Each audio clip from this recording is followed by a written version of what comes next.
Okay, I want you to picture a snake. But not just any snake. I'm talking about a snake so gigantic it makes today's anacondas look like, well, garden snakes. A creature so massive it couldn't even survive on land without crushing itself. Sounds like something out of a movie, right? Well, let's journey back about 60 million years, because in the ancient jungles of the Amazon, this monster was very, very real. Just to give you an idea of the scale we're dealing with here, we're talking about a snake that could stretch longer than a school bus. This wasn't just some big animal. It was an absolute force of nature, a true giant that completely dominated its world. Now, when you put the numbers side by side, it's just mind-blowing. The green anaconda, the biggest snake on the planet today, it's a beast.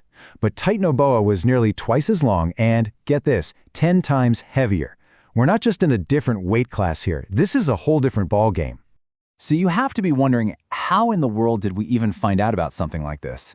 Well, the story isn't some big dramatic fossil hunt. It's actually more of a slow-burn scientific mystery that all started in a pretty unlikely place, a Colombian coal mine. And honestly, it's these kinds of stories that give us the most incredible windows into our planet's deep, deep past. That's right. The very first piece of evidence for the biggest snake that ever lived was mistaken for a fossilized tree branch. It just goes to show you, sometimes the most amazing secrets on Earth are just hiding in plain sight, waiting for someone to take a second look. This whole timeline just proves how patient science has to be. It kicks off way back in 1994. A geologist, Henry Garcia, finds this weird-looking fossil, assumes it's petrified wood, and sticks it in a box. And for years, that's where the clue sits. Then, in 2002, another geologist finds something similar.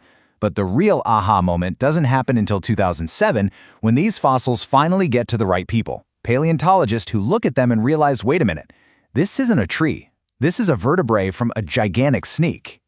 And this is where the real detective work kicks into high gear. The second they knew it was a vertebra, just one single bone from its backbone, they could start to build a picture of just how unbelievably enormous this animal actually was. So they gave it a name that was just as epic as it was. Titanoboa, which literally means the Titanic boa. It lived during the Paleocene epoch, which is that super interesting period right after the dinosaurs got wiped out. Titanoboa basically slithered into that void and became one of the new top predators on the planet. So, how did they get these crazy numbers from just a few bones? Well, it all comes down to some really neat biology. Turns out, there's a direct mathematical link between the size of a snake's vertebra and its total body length. And when they put Titanoboa's vertebra next to an anaconda's, it was a whopping 3 times bigger. Once they crunched the numbers, they got these staggering figures. A 50-foot-long snake weighing over a ton and about 2 feet thick at its widest point. Just incredible. Of course, this immediately brings up the biggest question of all. Why? How could a snake get this ridiculously huge 60 million years ago, but nothing even close exists today? Well, the secret, it turns out, is all about the weather. And this right here is the key to the whole puzzle.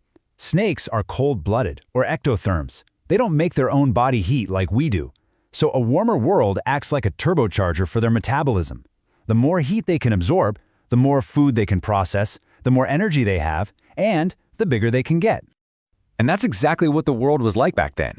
The ancient Amazon was way hotter and muggier than it is today. We're talking average temperatures consistently above 32 degrees Celsius, or about 90 Fahrenheit. That constant, intense heat was the engine that powered Titanoboa's growth. And what's so cool is that the snake itself becomes a kind of prehistoric thermometer. Its very existence tells us the minimum temperature for that whole ancient ecosystem, which is just a priceless clue for understanding how our planet's climate works. All right, so we know how it got so big, but now let's really bring this monster to life. What was it actually like to be the undisputed king of the ancient Amazon? And if it was so powerful, what could have possibly taken it down? Okay, first things first, forget any image you have of a giant snake slithering through the jungle. Titanoboa was so incredibly heavy that moving on land would have been almost impossible. The sheer pressure of its own weight could have literally crushed its insides. So its kingdom wasn't the land, it was the water, where its massive body was supported. And from the water, it was a terrifyingly good hunter. It didn't chase its prey. It would just wait, perfectly still in those murky depths, with maybe only its eyes poking above the surface. And when some poor animal came down for a drink, bam! A lightning-fast strike, and then the squeeze. We're talking a constricting force of over 400 pounds per square inch. That's like having 2 elephants stand on your chest. There was no escape. And what was on the menu for a predator this big? Pretty much anything it wanted. We found fossils of giant turtles as big as a dining room table and massive prehistoric crocodiles from the same area. And just like snakes today, its jaw could unhinge, allowing it to swallow prey 3 times wider than its own head. So, if it was such a perfect killing machine, what went wrong?